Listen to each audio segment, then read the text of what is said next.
Hello, wrestling fans. This is Brickhouse Baker, 2008 New England Hall of Famer. I need you people to do me a favor. I need you to go to Chop's Video and subscribe to his YouTube channel. Again, that's Chop's Videos. Go check this out because this guy's got some really good stuff from back in the day. Peace out. I am the Underground King, SWB, New England Hall of Famer, Tesla Strength founder and head coach. Looking for classic wrestling videos featuring New England Hall of Famers and legends? Check out Chop's Videos on YouTube.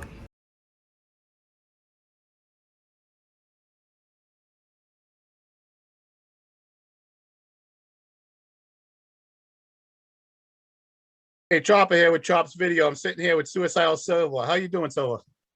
Hey, Chops, what's going on, man? I don't know what to call you. I guess it's Louis I should call you? Yep, Louis Silva. Whatever you want to call me, it's fine. Okay, Suicidal's a little weird, but that's what you went by in the time? That's right, man. Those suicidal days are now over. What about the hot throb days? That was actually my favorite time in pro wrestling, independent wrestling. You know, it was my favorite time, my favorite gimmick. And then, it started off as a boy band gimmick because boy bands were hot. And if you want to hear about how it got started, I'll give you a little quick snapshot on that. So, I was Suicidal Silva and it was just getting stale. And I went up to, it was Kevin Castro at the time, because this wasn't Primal, but this was in Yankee Pro. This is before they split off into South Coast and Yankee, and they had Yankee Pro, and Kevin Castro was the booker at the time. And I was like, hey man, this was like 2 weeks ago 2 weeks prior at a PAL show, Police Athletic League in Florida. Everybody knows, everybody's wrestled around the area, knows that area. And I was like, hey, it'd be a great gimmick. Boy bands are really hot right now. Why don't we start?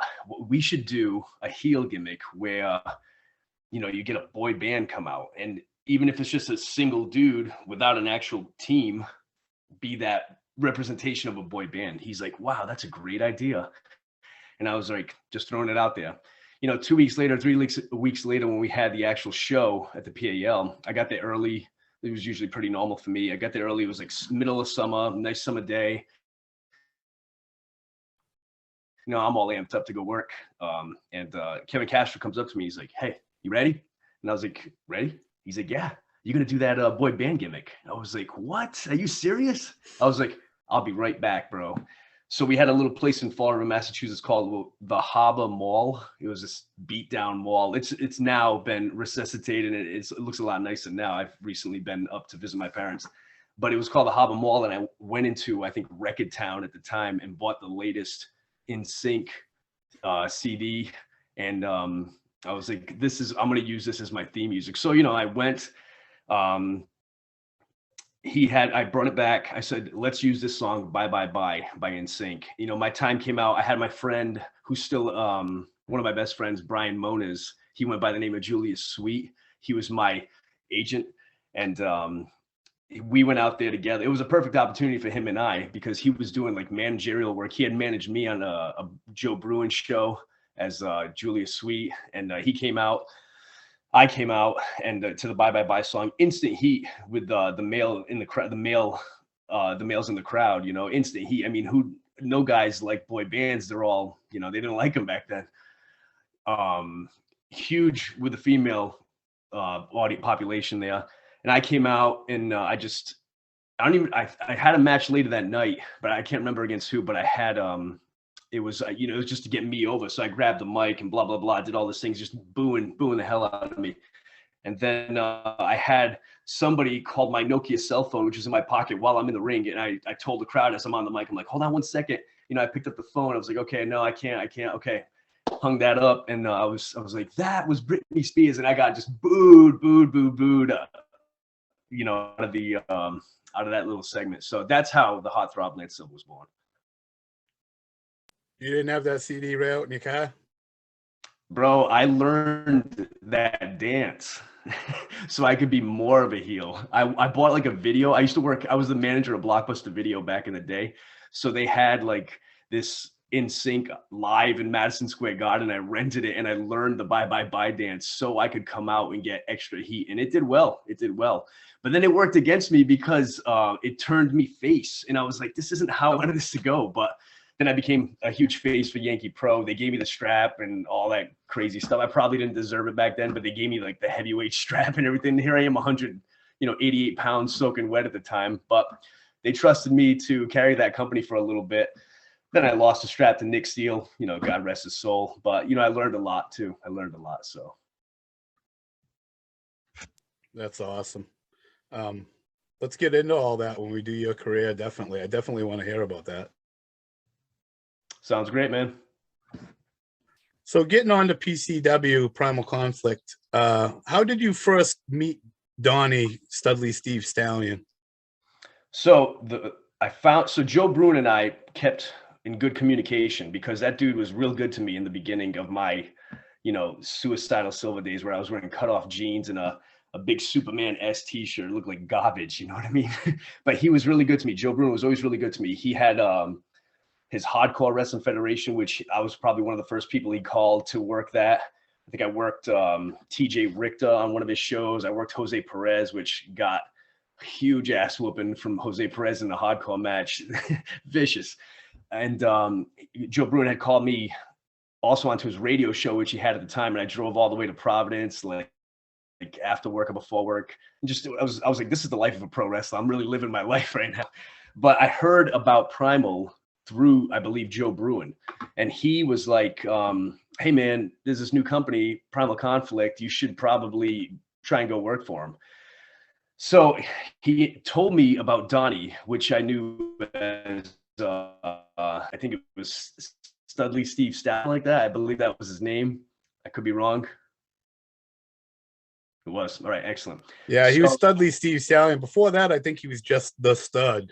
The Stud? Okay, cool. So, I don't recall my first initial meeting with DeLuca, but I do recall, and this may have been in the first meeting, that he was very, very nice to me. Very, very nice to me. He was excited to have, me, knew nothing about me except how probably green I was, but he was excited. He was probably just excited to have new workers on his show, like any other promoter would be.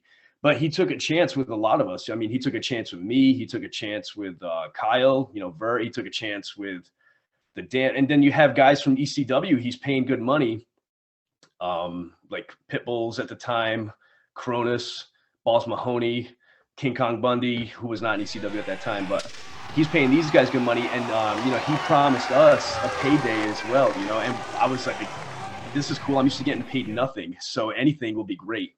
So that was my first introduction from Joe Bruin, but I don't exactly remember the first exact time or where it was that me and DeLuca met. But that was the first. He was very, very, very professionally, very, very nice, and he was excited to have me on his show. From what everybody's telling me, he was full of opportunity. He gave everybody a fair chance and opportunity. And if you went out there and showed him, it was basically like a tryout, like, here, go show me what you can do. And if you did it, he booked you and gave you, a shot. If you didn't, he got rid of you. But he wanted to give everybody a chance and a shot. Yeah, I think the thing with DeLuca is he had, great, he had great intention with it, obviously, as any other promoter would. I think he wanted that, to be, he wanted that to be a job. He wanted us to have Primal Conflict as a job. You know what I mean? He wanted us to make money. I didn't have to go to Blockbuster Video and work. I could work for Donnie at Primal Conflict, and that'd be my job every week or so, doing whatever it was, selling merchandise, working matches. He had really good intent with it. And like I said, he was nothing but he treated all his guys, as far as I know, with respect. He treated me greatly. I had, at that time, my girlfriend with me. He was very nice to her as well. He was very, I was like, I think I was probably like 18 at the time. So I thought I knew everything about pro wrestling. I thought I knew everything about behind the scenes, but, come to think of it, I knew nothing.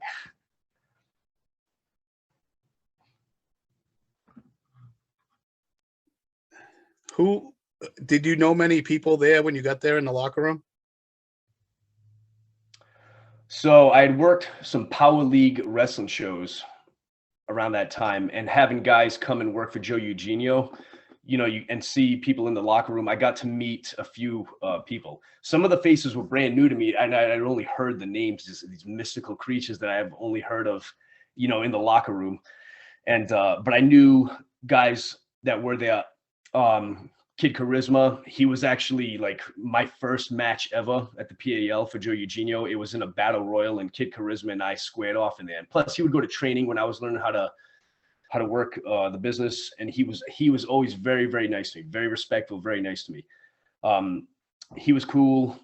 Vertebreaker I'd known from Power League shows. Vertebreaker and I had it would seem to be a ton of matches because we were pretty much the same weight, same style. He was a lot more reckless. I was trying to be that reckless. Like I couldn't do a moonsault for shit, and I still cannot do a backflip for shit.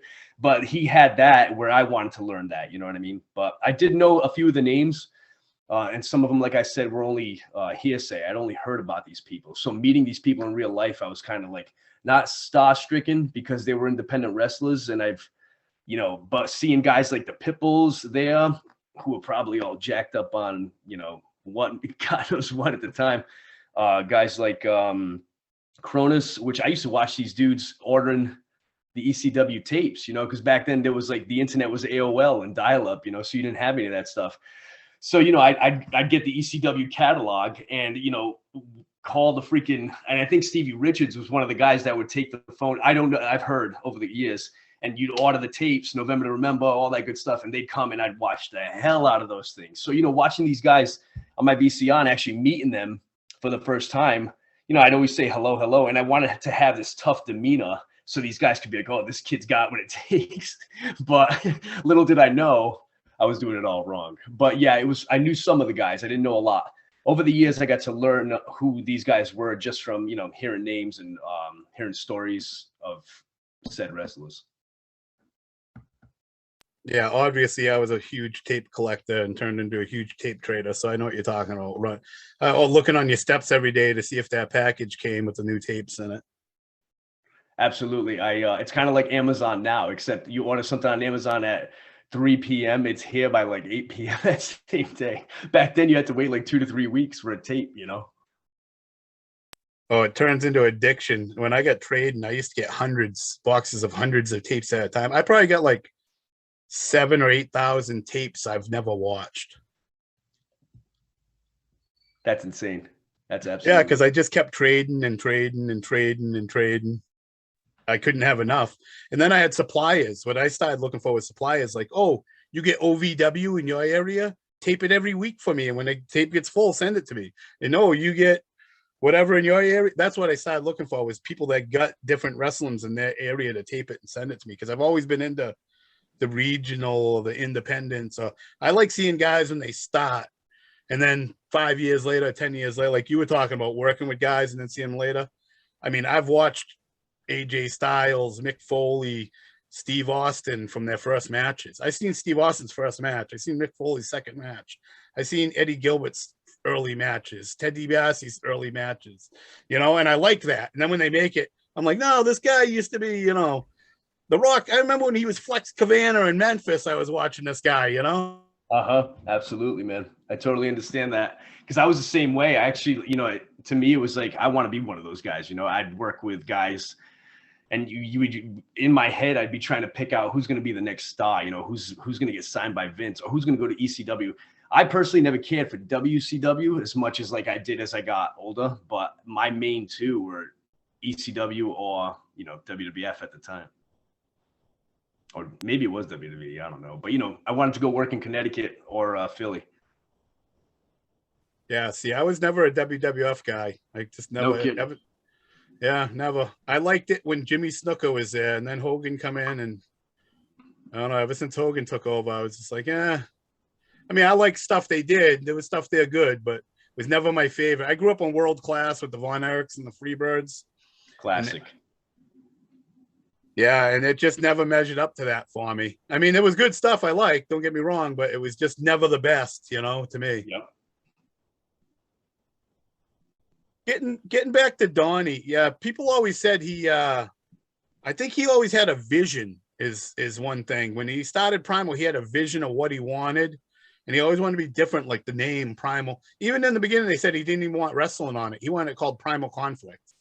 He didn't even want the wrestling on it to begin with, but he had a vision when he started of what he wanted the guys doing and what he wanted it called and how he wanted to be different than everybody else. And I think that kind of set him apart from people too. I can understand that because the way he approached me, he was enthusiastic about it. So I could totally see that. He just, it was a different product. And I think he wanted to bring at the time, you know, that clean wrestling and also bring what was popular at the time. Cause you know, Extreme Championship Wrestling was pretty popular at the time. He also wanted to bring that hardcore style, thus bringing in guys like the Pitbulls, John Cronus, etc. He wanted to have that kind of mixture, I think, of, you know, best of both worlds. Have some lightweights on his in his division, have some heavyweights, have some hardcore matches. So he definitely was he was a unique character in himself. I mean, he did have he was very charismatic from what I remember. A very charismatic guy. So I mean, you know, things happen though. He could have I would say starting a promotion is probably a difficult thing to do, as you probably have known people who have done so, and I wouldn't say failed at it, but it just didn't work out in their to the best of their opportunity. Things happen, you know. I mean, everybody's got this goal, this vision, especially with something like Primal Conflict. Like, what can you do different? And I think he wanted to do something different, but everything at the time was being, I guess, done. There was no.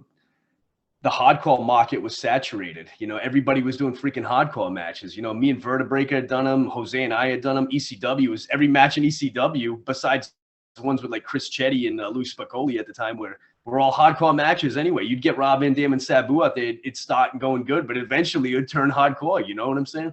So it was kind of hard to make it a different product, I would think, in my opinion. So, but he definitely wanted to make it something that, was different for the normal everyday, I guess, WWE, WWF fan watching, or maybe even the regular.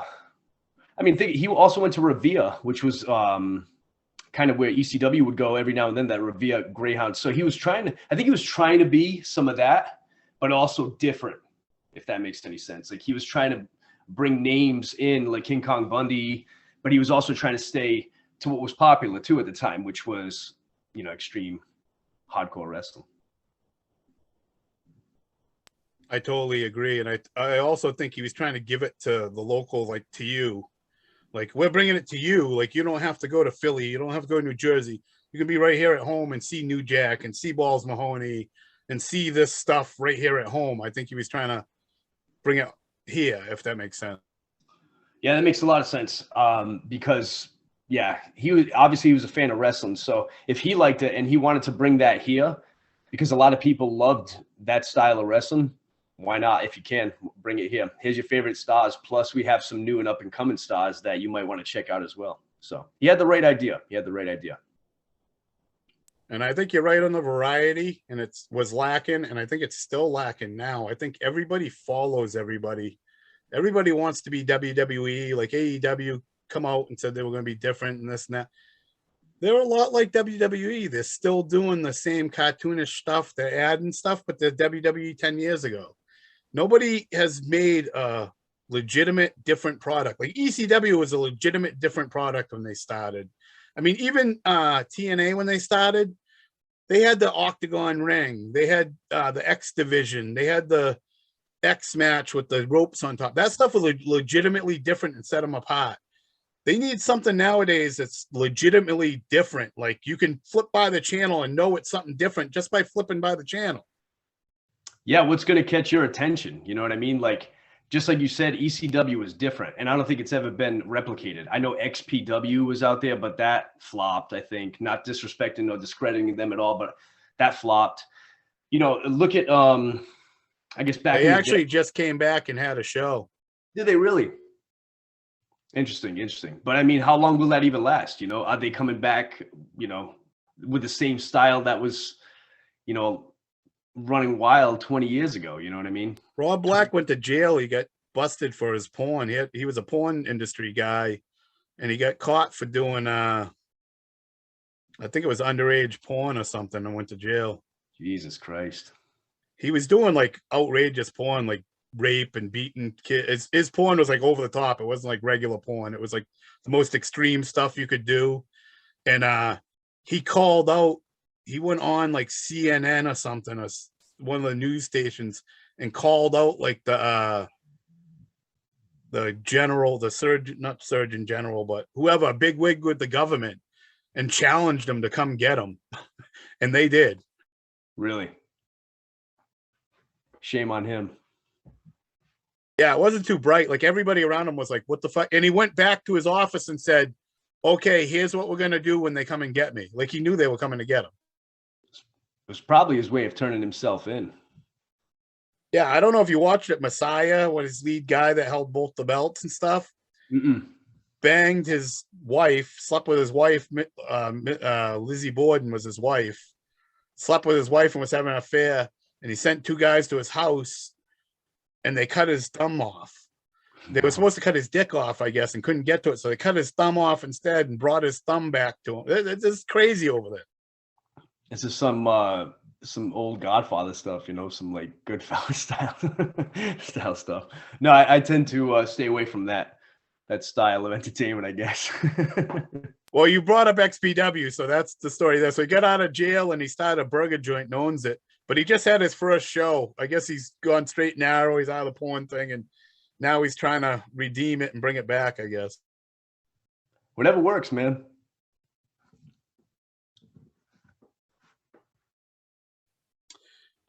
So we covered Donnie. I don't believe you were on the first Primal show, Primal Beginnings, in March. I think they brought you in for the second show, which was Stop the Mayhem at April 29th, and to face Kevin Charisma for the light heavyweight title. Stallion brought you in as a surprise, I believe. So I believe he did. And, you know, here I am, green. I say this all the time, but I'll be the first to admit it. I'm thinking I'm on top of the wrestling world, you know what I'm saying? But, you know, I'm pretty green. And he brings me in as a surprise. Nobody even knows who I am, you know what I mean? Especially around that area. I was used to working areas local to my where I resided, which was Fall River, Massachusetts, you know what I mean? So he brings me in, and he's got this big surprise. I think that the crowd wasn't what we expected. And, but anyway, I knew I was working with Kevin Charisma, which was a pleasure to work with, always a gentleman. And so, you know, that was going to be easy for me because the dude I had worked with him before, and I trusted him, if that makes any sense. So we had our match, and I thought it was, you know, thinking back at it now, I remember me, him, the referee, the crowd, you know, I think at that time, the crowd only wants to see hardcore stuff. So I'm trying to, you know, I don't think we went hardcore because Kevin Charisma wouldn't allow it. He was the veteran going into this match. Certainly not I, you know what I mean? So he probably called the whole match anyway, as he should have. And I remember at one point in the match, the crowd was real silent. And I'm thinking like, fuck, like, where did we lose him? So we had a good referee, actually, who I had never seen this happen, especially being a fan my entire life watching wrestling on TV. The referee actually, you know, started working the crowd himself as we were in some kind, maybe a sleeper hold or something. He started getting the crowd while he's like, come on, let's give it up for these two. And the crowd started freaking waking up. And I'm like, that's what I should have done. Well, that's what one of us should have done. You know, I was the heel. So maybe Charisma should have did that. I don't know. Maybe I should have did something.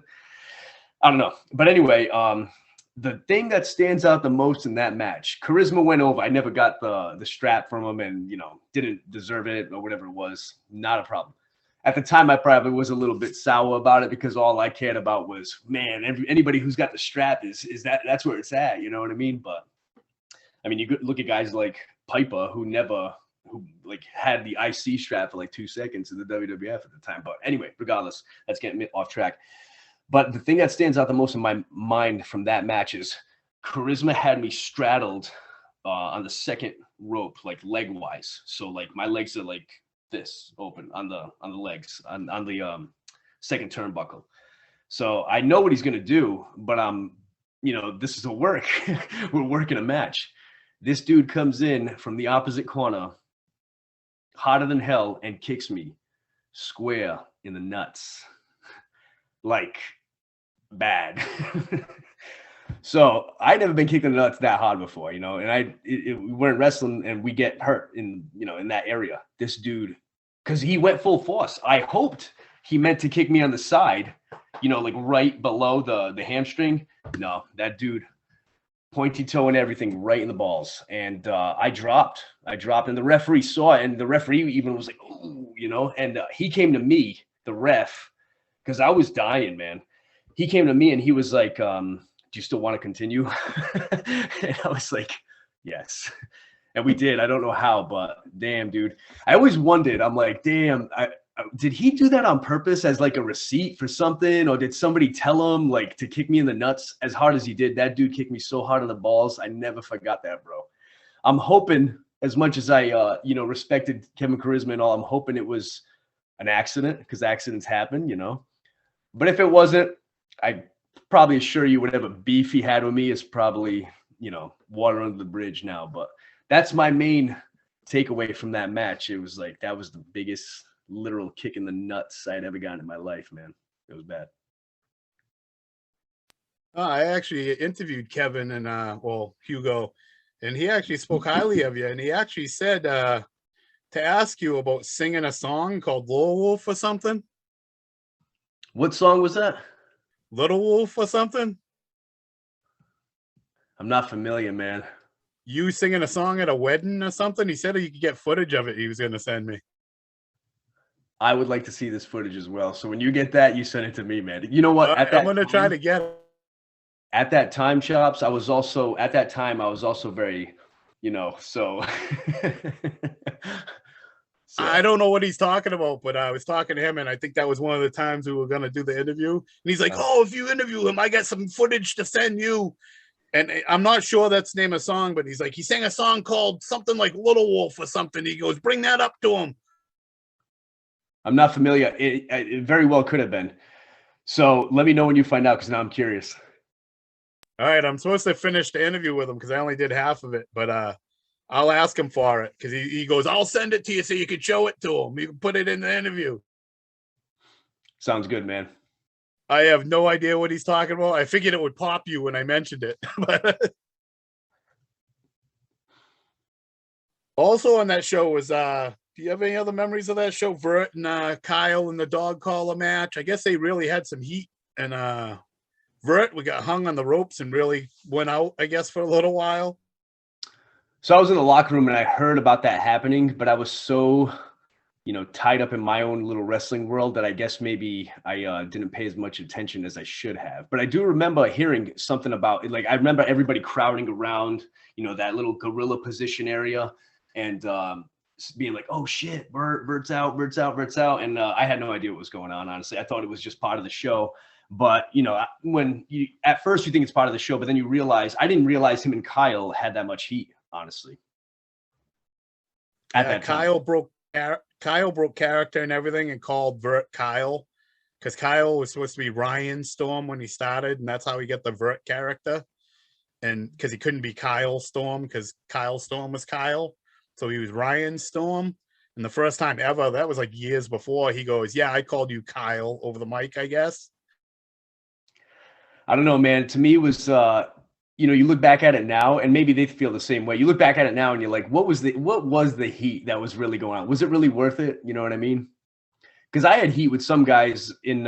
It was very rare though, because I was the guy who, you know, a majority of my time was spent in Yankee Pro South Coast. So I was the guy that went and shook everybody's hand, because when I started, I was pretty arrogant. I was an arrogant little prick. You know what I'm saying? I was told. I learned sooner than later to not be that way, because a few of those old timers, they would beat my ass in the ring until it finally clicked. But once it did, I made sure I shook, you know, veterans' hands first, and went around that whole locker room and gave them the old work shake, you know what I mean, and respected everybody. But as far as heat with me and anybody, not that I knew of. I do know that me and you remember Striker's old buddy Mike Mages? Him and I had gotten into a legit scuffle in a battle royal, but that's a different story for another time. If, you know, we'll talk about that. Yeah, as long as I can get you back on here, I'd love to do that other interview. We can do that, man. Yeah, no, Vert potatoed his mother too. I don't know if you know that. Sandy Starr's his mother. I do know that. I didn't know he potatoed his mom, but Sandy Starr is a beautiful person.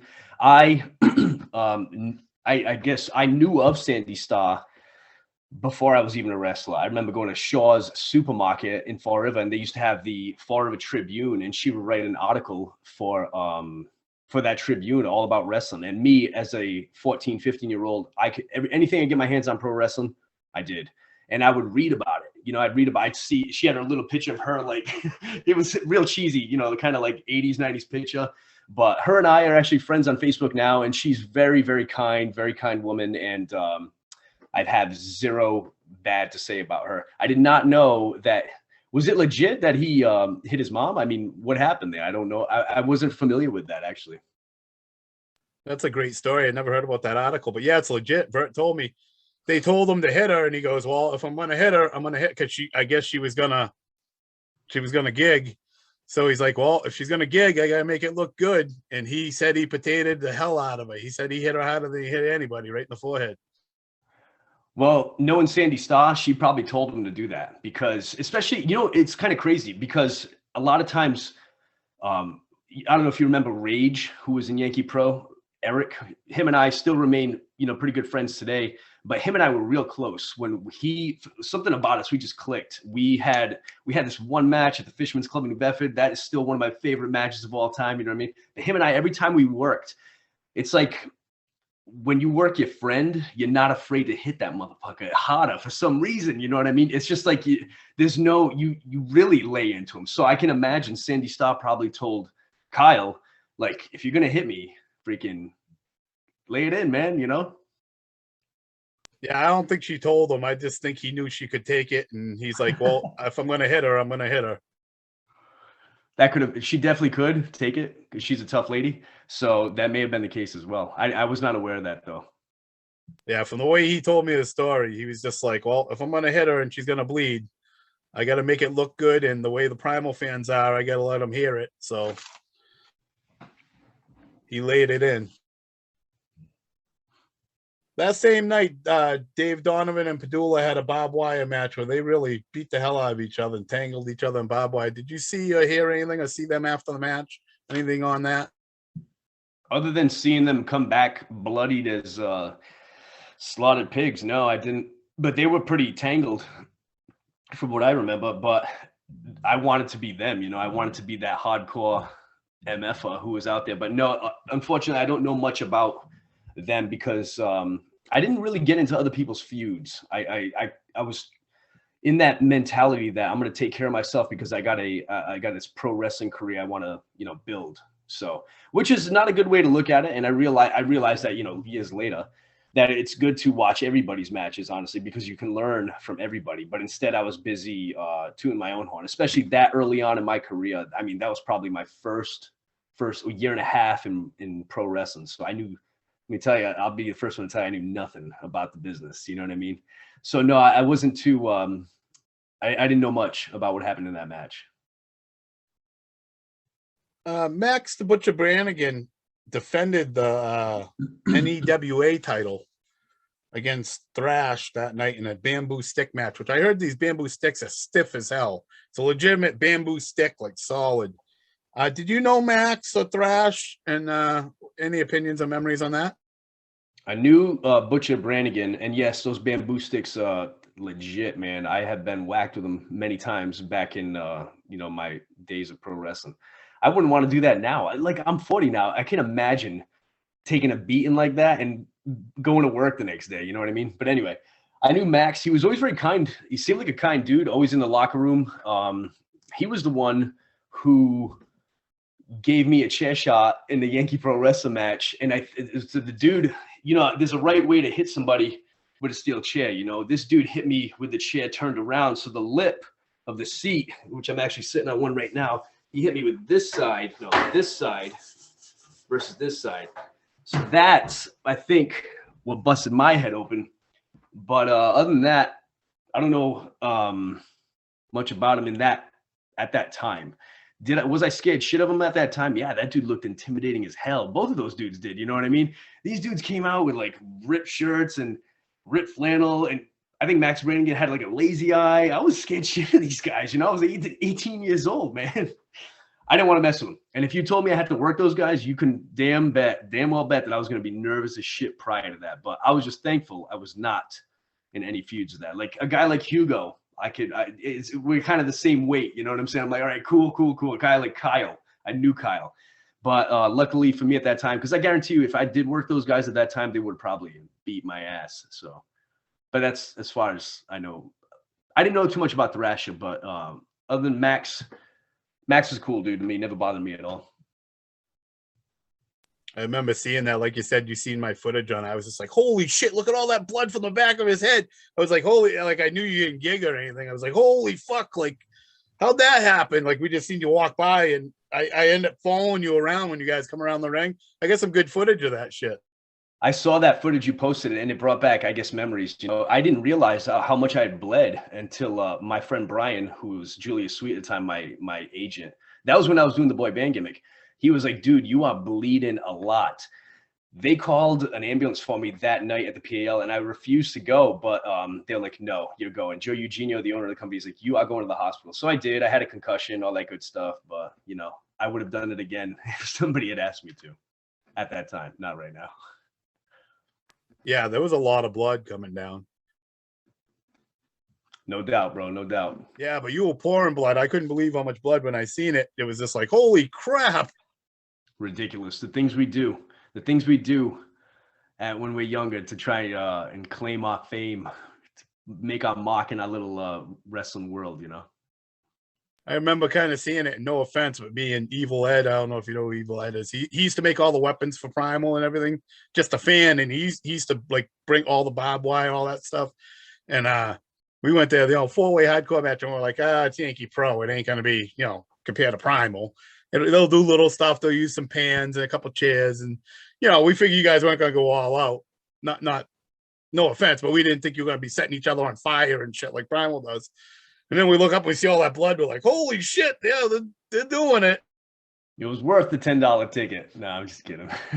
No, we thought it would be worth it either way. We just didn't think it would be as extreme as Primal. We didn't think they'd let you do it in that that venue. It's totally understandable. It was at the Bank Street Armory. I used to, as a kid, I'd go watch wrestling there. So I totally understandable. Totally understand where you come from. Although I did see ECW there. I went to ECW there before. I did as well, twice. It was awesome. Probably the same 2 shows I seen them there. Most likely it was. So the next show was on 6/9. It was in Revere, Mass, at the Winterland Greyhound Park, and King Kong Bundy was on that show. You fought Kevin Charisma for the light heavyweight title. Any other memories of that show? No, the only memories, I think that was the one where I remember the Pitbulls being there in the background. In the back, I should say. And, they looked intimidating as hell to me because I would see these guys on tapes and I'd be like, oh, shit, there's Gary Wolf and Anthony Durrani, I think his name was. And I was like, holy, Pitbull 1 and 2, holy crap. And I had my my valet at the time there, and I thought I was, I'm moving up in the pro wrestling industry. I got the Pitbulls here. I got King Kong Bundy here. Really, no offense, King Kong Bundy, I didn't care about King Kong Bundy because to me at that time, and no disrespect at all, please, it's not what I'm trying to go with this. But at that time, I wasn't trying to be like King Kong Bundy. I was trying to be like the Pitbulls, you know what I mean? Because King Kong Bundy to me was in the 80s. My dad not grew up, but like would watch King Kong Bundy when I was a kid. I was more focused on like, what can the Pitbulls do? You know what I mean? That's what I want to be. So as far as memories, I'm not sure about how the match with myself and Hugo went, Kevin Charisma went, but I can tell you he did not kick me in the nuts as hard as he did the first time. That's I can definitely assure you that. I think we even talked about it that one. I was like, hey man, please be careful this time. He's like, oh, I'm so sorry about that. I'm sure you are, man. No, I'm sure he did it. I'm sure he didn't do it on purpose, but I don't have many memories. I had like an hour and a half drive home. So I think I stayed for the whole show. I remember a few of the gimmicks going on. There was just always so much going on in Primal shows. You know what I mean? And even in the back, people run off, probably do their thing, if you know what I mean, either drinking, smoking, probably even there was all kinds of stuff going on. At that time, I was only probably like 18. So I was clean. I didn't do any of that stuff, man. Believe it or not, I think I didn't drink. I didn't smoke because I started smoking, not cigarettes, but years later. But so no, nothing really stands out for me at that one. I apologize for that, Chops. People going out to hit the gimmicks. Absolutely, man. That happened at every single show, no matter what. And I'm not going to sit here and call people out from it because who am I to do that? I'm just as guilty about that as a lot of other people were, and that's okay. As long as you weren't hurting each other. Some people did it to, I guess, maybe help with anxiety or whatnot. I know when I did it and I went out there, I was on top of the world, bro. You know what I mean? I never drank before I did, but there was many times when I go out there, I hit that bud, bro, and whew, I would be creative. At least I think I would. I don't know. It was a good time. It was a good time. Now I stay away from all that stuff. Try to, at least, Yeah, there's nothing wrong with it. It's all legal now, and people That's are right. really opening their eyes to what it can do and how it can help people. That is correct. Yes, especially Massachusetts. I think it became legal here in Virginia as of July 1st, but I work for the federal government now, and I don't mess with that stuff just in case because they do randoms. So, and I didn't do it in the Navy either. Obviously, you can't do it when you're in the Navy. So, Yeah, just point being, it's changed a lot, the outlook on it. Even I got a blown out back, and you go to doctors a lot, and they'll suggest it, even for, like you said, anxiety and depression and a lot of pain and stuff. It's a lot of times it's the first thing doctors ask, and not even just smoking, but the CBD rubs and oils, and there's a lot of other uses for it. yep, I'm familiar because I know a lot of people that do it for said reasons. And also going back to the pit bulls, everybody I have talked to that have been on them shows has said the same exact thing. They were very intimidating. They've said John Cronus, nicest guy, one of the boys, don't seem like a star. Sit down, have a beer. He's joking with you. He'll talk to you. He'll come right up to you. Pit bulls, they say hi to you, but that's it. They look. I remember that. They were saying, I don't know if they were roided out or not, but they were all business, very intimidating. Oh, Every fine. person Anytime you got pause to do something, I'm good. I work around you guys. That's why every time I'm talking to you, I'm like, I work around you guys. It's no problem. Main thing is communicate with me. Let me know if you got to change or you got to stop. You've been very, you were cool with me, man. And I know a lot of things came up from now and August. So, and not to get into it, but there was a health scare with my mom. I got engaged. I bought another house. I say another one, but I had sold one I had in Tennessee and bought a new one here in Suffolk, Virginia. Work has been crazy. So I'm not trying to make excuses, but life happens.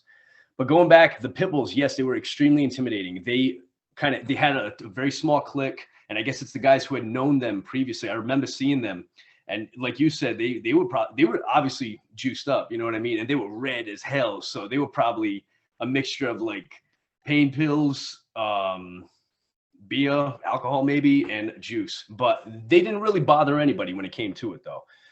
Like you said, they would say hello, be about their way. Cronus, I do remember him being kind of goofy and happy, and because he was probably, feeling good.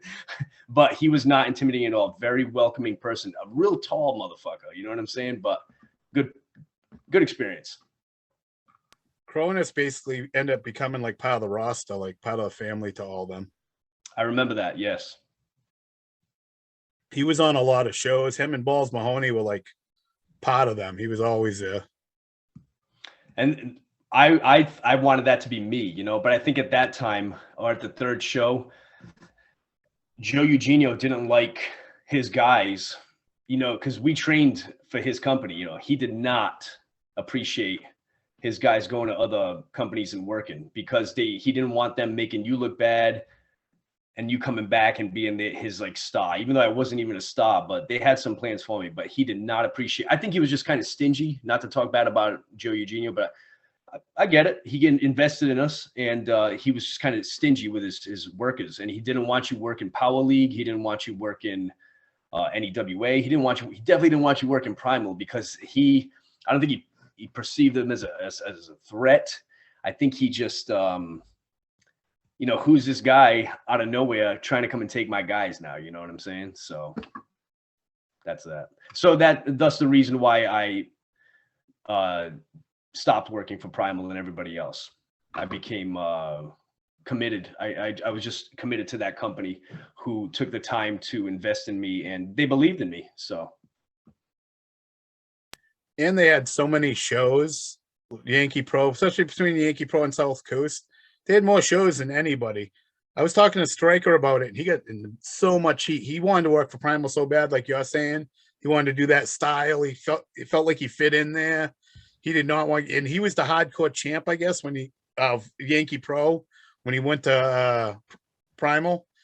And I guess Joe Eugenio gave him so much shit and was like yelling at him, and you're my hardcore champ. You can't be going over there. And he changed his name to Mike Rampage, to try it so they wouldn't know. And me and him got into a lot of that. And he wasn't real happy about Joe doing that. And he was almost going to leave to go there, but he said he couldn't because Yankee Pro had, so many dates and Primal had so few. And it's not like we were making money in Yankee Pro. It was just more, it was the exposure we were trying to get. And, there was kind of, talk in the air of we're trying to get this local TV deal and we're going to be in this city next weekend and we're going to go to this state and do this. And you're like, okay, this might work, versus Primal, who didn't have that. And somebody like me and probably Mike, we were like, well, what's the better opportunity? I think it'd be this one for us to work more shows, get more fan exposure. Yeah, Mike said he wishes he did. He wishes he told him to fuck off and went with it because he really enjoyed it, and that was more his style, and he felt like he would have fit in. Mike did well in Yankee Pro. He did well in Yankee Pro anyway, so I think either way, he was probably better off staying where he stayed, just because, Primal didn't even continue on. They faded after a little while, so they would have brought Mike back anyway. Yankee Pro would have brought Mike back anyway, but I think I'm not saying he did the right thing, but it didn't hurt him, I don't think. That's kind of what I thought. And I like Primal a lot. I'm not talking bad against Primal or Yankee Pro. I just think probably did better there. It sucks he couldn't have worked both though. Yeah, it happens, man. Now, around this time or the first show or whatever, did you see any big picture like you're talking about? Did you think or be told Primal was going anywhere, going to be bigger than what it was, that it was going to expand? Or did you have any hopes for it or dreams, or did you just think it was just another independent? I did not think it was just another independent. So I think I touched on it earlier.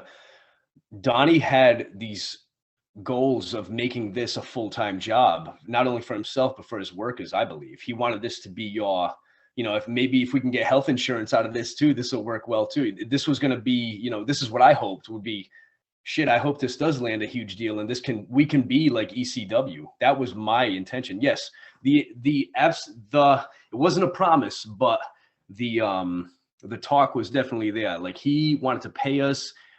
I think I may have gotten paid $10 the first show. I think what happened the time I no-showed was he promised me to pay me the third show, and I think he said something like $50.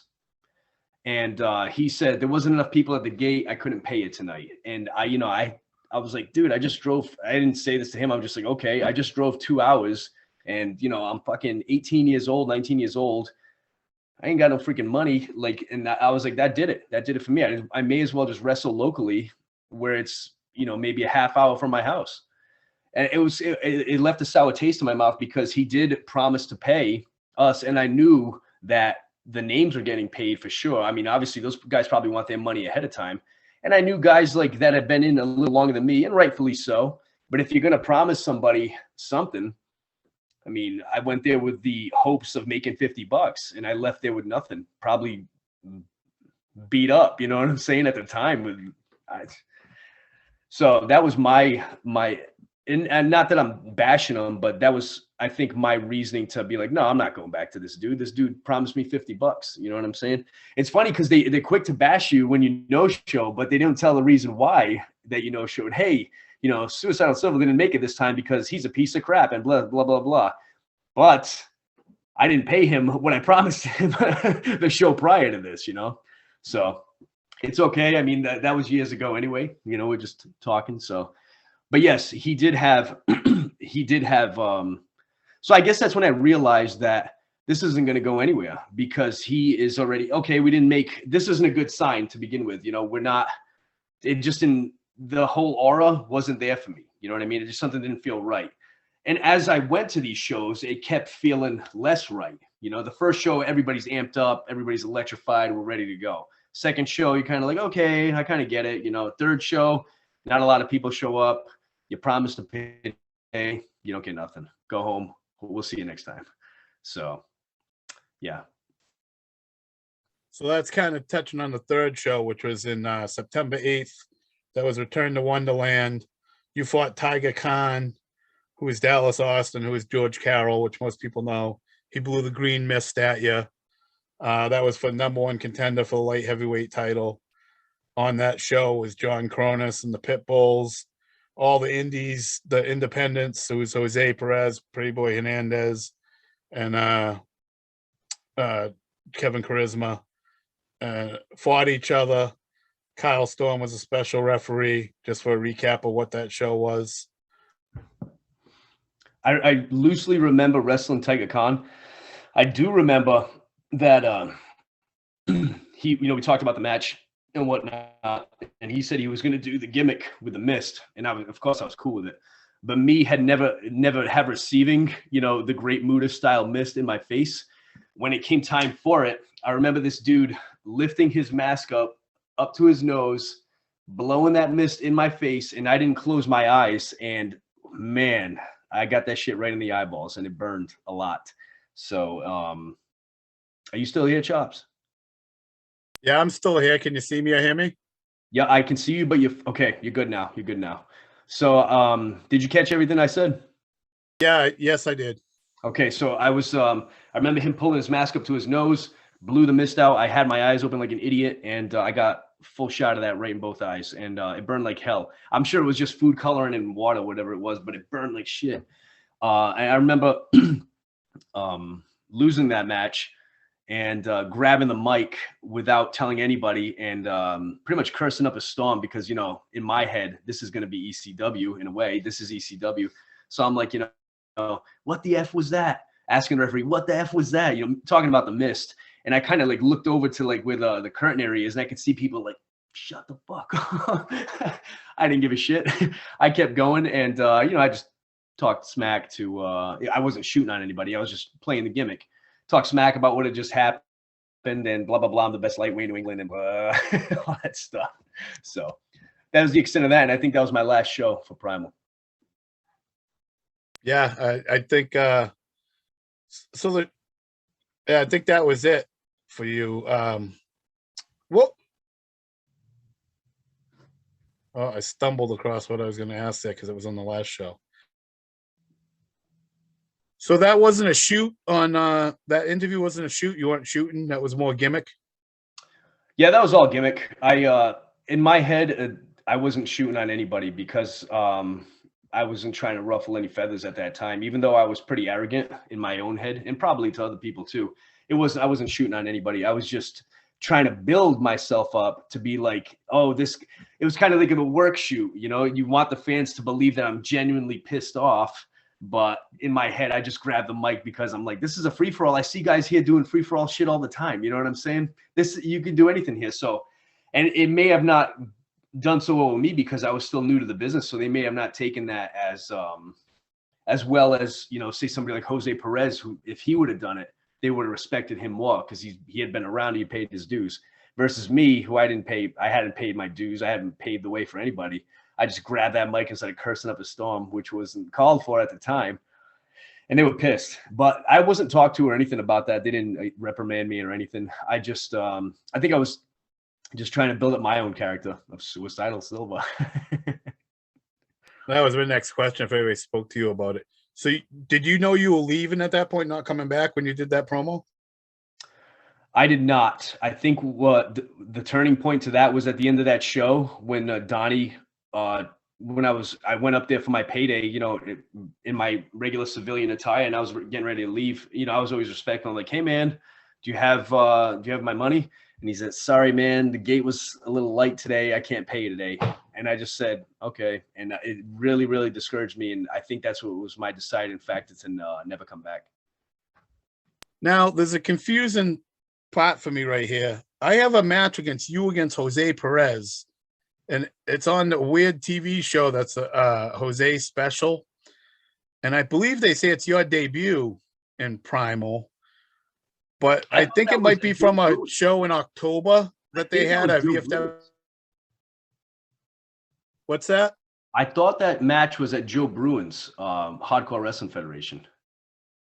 It very well could be, because there was some shows on Primal TV that were called Primal that didn't end up being Primal. Gotcha.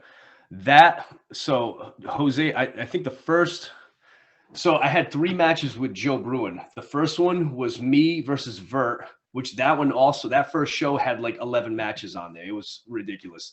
And then I went over on Vert in that one. I had my manager, Julius Sweet. He had his manager, Derek Destiny.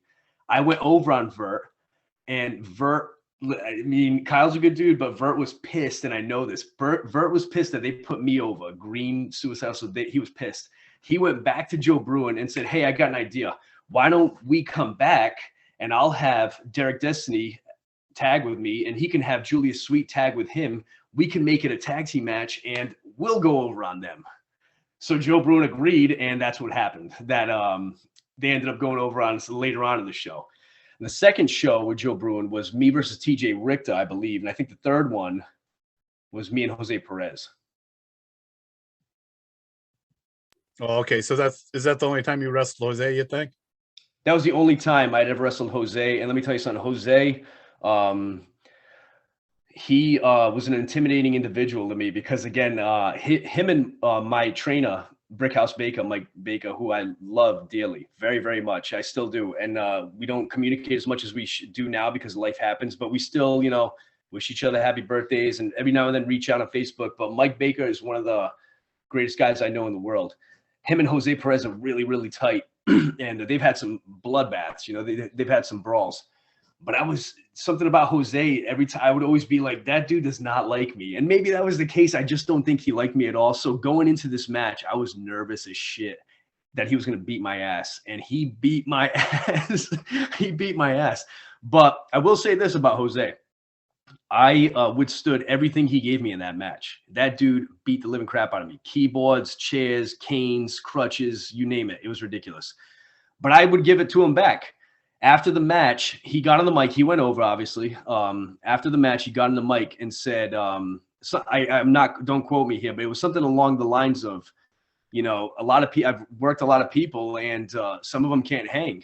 And he got on the mic and said this, in front of the crowd.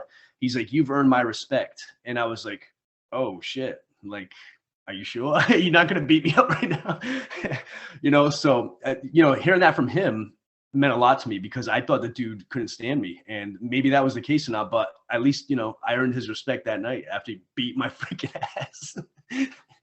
So that's that story for that match. I thought it was a pretty good match. I mean, it was just hardcore wrestling, Yeah, his chops legendary around here. Yeah. Oh my God. He was a good dude. He was a great worker.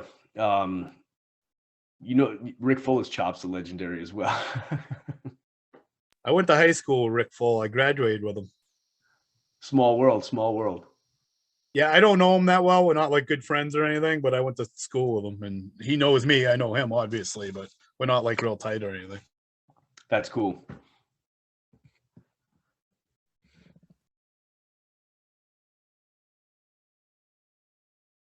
This is the Puerto Rican Punisher Baby telling you to check out Chop's videos on YouTube.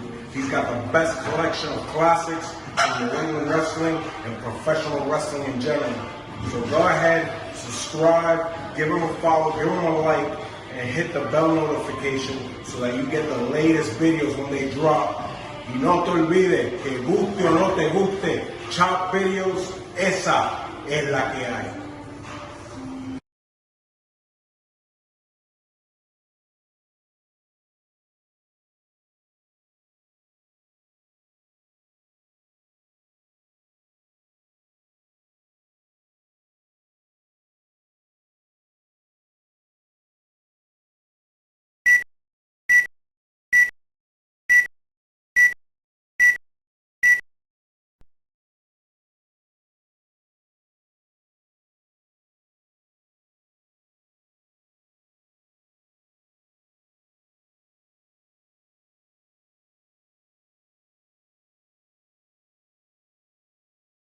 Gorgeous, and I am a Primal Conflict wrestling super fan.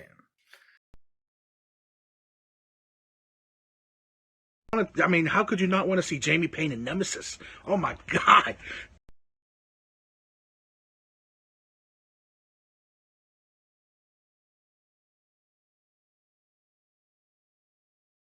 you ever taken a chair shot before? Now, I had never taken a chair shot before. But I'm not going to say that I never took a chair shot before.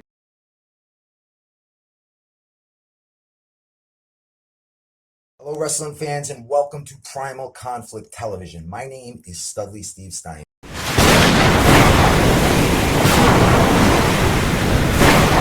I don't think there has been an indie promotion since then that had that loyal fan base that Primal had. Following conflict.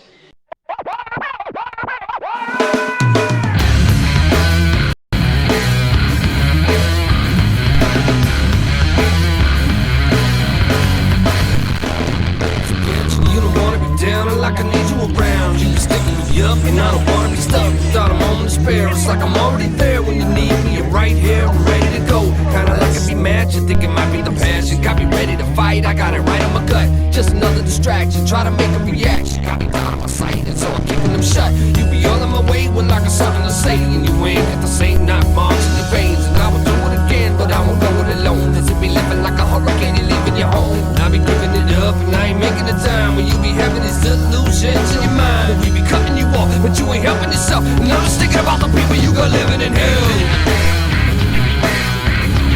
It's the same damn color I bleed. They nothing more to you than the rest to me. It's the same damn color I bleed. They nothing more to you than the rest to me.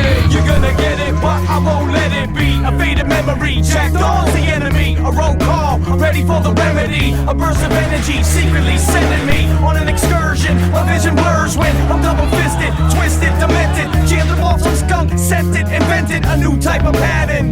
Then I add in a dose. I keep my eyes open like ghosts for most. It's an alternative escape. No strings attached, avoid the red tape and the blue lights. I'm up with the kites coming down. The sound of a lighter strikes, I see it glowing.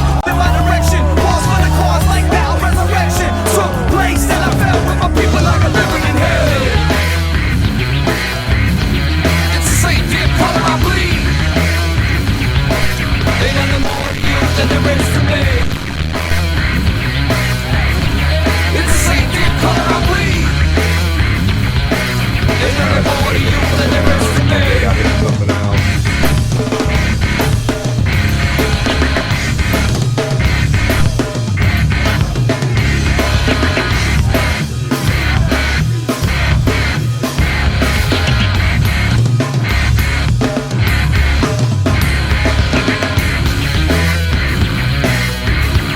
It's the same damn color I bleed. They nothing more to you than the rest to me.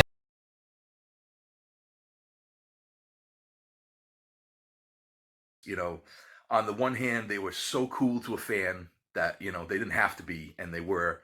But at the same time, it was just that, you know, we don't give a shit attitude. We just don't, you know, we do what we want when we want. And that, you know, to me, that was just the coolest thing.